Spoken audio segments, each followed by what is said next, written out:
Hi friends, ಇದು ನನ್ನ ಹಳ್ಳಿಯ ದಿನಗಳ ಮತ್ತೊಂದು ನೆನಪು. ನಾನಾಗ ಕಾಲೇಜು ಮುಗಿಸಿ ಹಳ್ಳಿಗೆ ಹೋಗಿದ್ದೆ. ನಮ್ಮ ಮನೆಯ ಪಕ್ಕದಲ್ಲೇ ನನ್ನ ಚಿಕ್ಕಮ್ಮನ ಮಗಳ ಮನೆ ಇತ್ತು. ಅವಳ ಹೆಸರು ಗೀತಾ. ಗೀತಾ ನನ್ನ ಸಂಬಂಧಿಕಳಾದರೂ ನನ್ನ ವಯಸ್ಸಿಗೆ ಹತ್ತಿರವಾಗಿದ್ದಳು. ಅವಳು ತುಂಬಾನೇ ಚುರುಕು, ನಗುಮುಖದವಳು. ಅವಳಿಗೊಂದು ಸುಂದರವಾದ ಮಗಳು. ಆದರೆ ಗೀತಾನ ಗಂಡ ದುಬೈನಲ್ಲಿ ಕೆಲಸ ಮಾಡ್ತಿದ್ದ. ವರ್ಷಕ್ಕೊಮ್ಮೆ ಮಾತ್ರ ಬರುತ್ತಿದ್ದ. ಗೀತಾ ಹೆಚ್ಚಾಗಿ ಮನೆಯಲ್ಲಿ ಒಬ್ಬಳೇ ಮಗಳ ಜೊತೆ ಇರುತ್ತಿದ್ದಳು.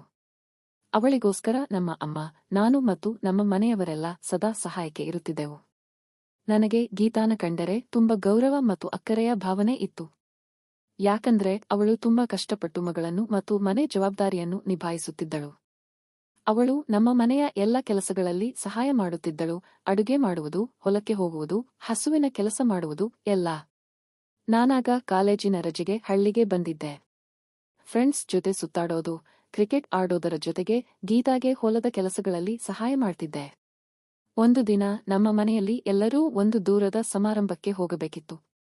ನನ್ನನ್ನು ಒಬ್ಬನೇ ಬಿಟ್ಟು ಹೋದರೆ ಬೋರ್ ಆಗುತ್ತದೆ ಎಂದು ಅಮ್ಮ ನನ್ನನ್ನು ಗೀತಾ ಮನೆಯಲ್ಲಿ ಬಿಟ್ಟು ಹೋಗುವಂತೆ ಹೇಳಿದರು. ಅವಳು ಖುಷಿಯಿಂದ ಒಪ್ಪಿಕೊಂಡಳು. ಮಾರನೇ ದಿನ ಬೆಳಗ್ಗೆ ಗೀತಾ ಜೊತೆ ಹೊಲಕ್ಕೆ ಹೋದೆ.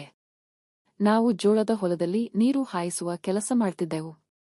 ಅವಳು ಪಕ್ಕದ ಸಣ್ಣ ಕಾಲುವೆಯಿಂದ ನೀರು ತಿರುಗಿಸುತ್ತಾ ಕುಳಿತು ಕೆಲಸ ಮಾಡುವಾಗ ಅವಳ ಮೈಮೇಲಿನ ಸೀರೆ ಸ್ವಲ್ಪ ಸಡಿಲವಾಗಿತ್ತು. ಮಧ್ಯಾಹ್ನದ ಬಿಸಿಲು ಬೆವರಿನಿಂದ ಅವಳ ಮುಖ ಹೊಳೆಯುತ್ತಿತ್ತು. ಆ ದೃಶ್ಯ ನನ್ನ ಮನಸ್ಸಿನಲ್ಲಿ ಅಂದು ಮೊದಲ ಬಾರಿಗೆ ಬೇರೆ ರೀತಿಯ ಭಾವನೆಯನ್ನು ಹುಟ್ಟಿಸಿತು. ಅವಳ ಸೌಂದರ್ಯ ನೋಡಿ ಯಾಕೋ ನನ್ನ ಮನಸ್ಸು ನಿಯಂತ್ರಣ ಕಳೆದುಕೊಂಡಂತೆ ಆಯಿತು. ಆದರೆ ಅವಳ ಮುಖ ನೋಡಿ, ಅವಳು ಕಷ್ಟಪಟ್ಟು ಕೆಲಸ ಮಾಡುತ್ತಿರುವ ರೀತಿ ನೋಡಿ, ನಾನು ಆ ತಕ್ಷಣ ಆ ಯೋಚನೆಯನ್ನು ತಳ್ಳಿಹಾಕಿ ಕೆಲಸದಲ್ಲಿ ತೊಡಗಿಕೊಂಡೆ. ಇವಳು ನನ್ನ ಅಕ್ಕನ ಹಾಗೆ ಈ ರೀತಿ ಯೋಚಿಸಬಾರದು ಎಂದುಕೊಂಡೆ. ಸಾಯಂಕಾಲ ಮನೆಗೆ ಬಂದು ಇಬ್ಬರೂ ಒಟ್ಟಿಗೆ ಅಡುಗೆ ಮಾಡಿ ಊಟ ಮಾಡಿದೆವು.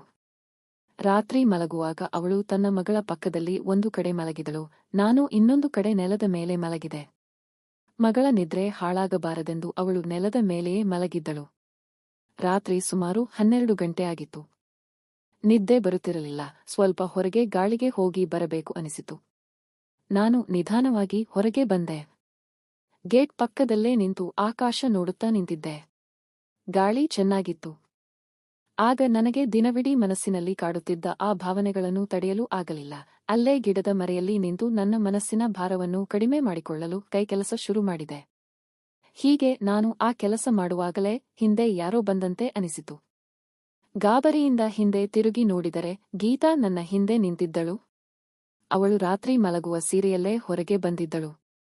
ನನಗೆ ಏನು ಹೇಳಬೇಕೆಂದು ತಿಳಿಯಲಿಲ್ಲ. ಕೈಕಾಲು ನಡುಗಿದವು.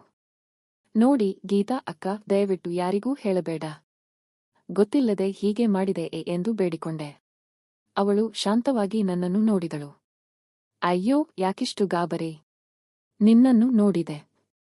ನನಗೂ ಗೊತ್ತು ರಾತ್ರಿ ಯಾರಿಗೂ ನಿದ್ದೆ ಬರುವುದಿಲ್ಲ, ಹೋಗಲಿ ಬಿಡು ಅಂದಳು. ನನಗೆ ಆಶ್ಚರ್ಯವಾಯಿತು. ನೀನು ಯಾರಿಗೂ ಹೇಳೋದಿಲ್ವಾ? ಅಮ್ಮನಿಗೆ ಹೇಳಬೇಡ ಎಂದು ಮತ್ತೊಮ್ಮೆ ಬೇಡಿದೆ. ಅವಳು ನಕ್ಕಳು. ಹೇಳೋದಿಲ್ಲ, ಹೋಗು ಒಳಗೆ ಮಲಗು ಅಂದಳು.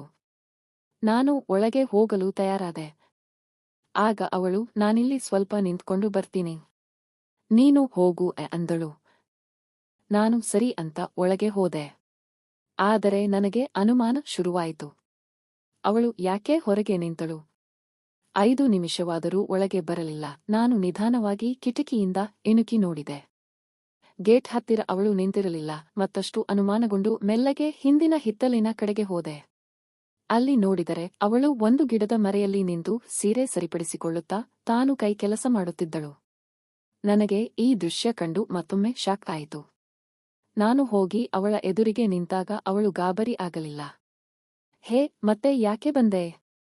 ನಿನ್ನ ಕೆಲಸ ಮುಗಿಲಿಲ್ಲವಾ? ನಾನು ನಿನ್ನ ಜೊತೆ ಮಾತಿಗೆ ನಿಂತರೆ ನೀನು ಮತ್ತೆ ನನ್ನ ನೋಡಲು ಬಂದಿದ್ದೀಯಾ? ಚೆನ್ನಾಗಿದೆ ನಿನ್ನ ಚಾಳಿ ಅಂದಳು. ಇಲ್ಲ, ನೀನು ಯಾಕೆ ಇಲ್ಲಿ ಎಂದು ತಡಬಡಾಯಿಸಿದೆ. ಆಗ ಅವಳು, ಏನಾಯ್ತು? ನಾನು ಮಾಡೋದು ನೀನು ನೋಡಿಲ್ವಾ? ಯಜಮಾನರು ದೂರ ಇರುವಾಗ ನಾನೇನು ಮಾಡಲಿ? ನೀನು ಮಾಡಿದ್ದು ತಪ್ಪಲ್ಲ, ನನಗೂ ಗೊತ್ತಿದೆ. ಈಗ ನೋಡೇ ಬಿಟ್ಟಿಯಲ್ಲ, ಬಾ, ಇಲ್ಲಿ ಯಾರಿಗೂ ಗೊತ್ತಾಗುವುದಿಲ್ಲ. ನಿನ್ನ ಮನೆಯವರಿಗೆ ಹೇಳಬೇಡ. ಬಾಯೆ ಎಂದಳು. ಅವಳ ಮಾತು ಕೇಳಿ ಅವತ್ತು ನಾವು ಆ ಗಿಡದ ಮರೆಯಲ್ಲಿ ಆ ಕೆಲಸ ಮಾಡಿದೆವು. ಹೀಗೆ ಆ ರಜೆಯ ದಿನಗಳಲ್ಲಿ ನಾವು ಹತ್ತಿರವಾದೆವು. ಆದರೆ ಇದು ಜಾಸ್ತಿ ದಿನ ನಡೆಯಲಿಲ್ಲ. ನಮ್ಮ ಮನೆಯವರು ವಾಪಸ್ ಬಂದಾಗ ನಾನು ವಾಪಸ್ ಕಾಲೇಜಿಗೆ ಹೋದೆ. ಕೆಲವೇ ವರ್ಷಗಳಲ್ಲಿ ಈ ವಿಷಯ ಎಲ್ಲೋ ಒಂದು ಕಡೆ ಸೋರಿಕೆಯಾಗಿ ಅವಳ ಮನೆಯಲ್ಲಿ ದೊಡ್ಡ ಗಲಾಟೆ ಆಯಿತು. ನಾನು ಕೂಡ ಆ ಹಳ್ಳಿಯನ್ನು ಬಿಟ್ಟು ಬಂದೆ. ಗೆಳೆಯರೇ, ಇದು ಕೇವಲ ಒಂದು ಕಲ್ಪನೆಯ ಕತೆ. ನಿಜ ಜೀವನದಲ್ಲಿ ಇಂತಹ ತಪ್ಪು ಸಂಬಂಧಗಳು ಮತ್ತು ಘಟನೆಗಳು ಎಂದಿಗೂ ಸರಿಯಲ್ಲ. ಇವು ಜೀವನ ಮತ್ತು ಸಂಬಂಧಗಳನ್ನು ಹಾಳು ಮಾಡುತ್ತವೆ.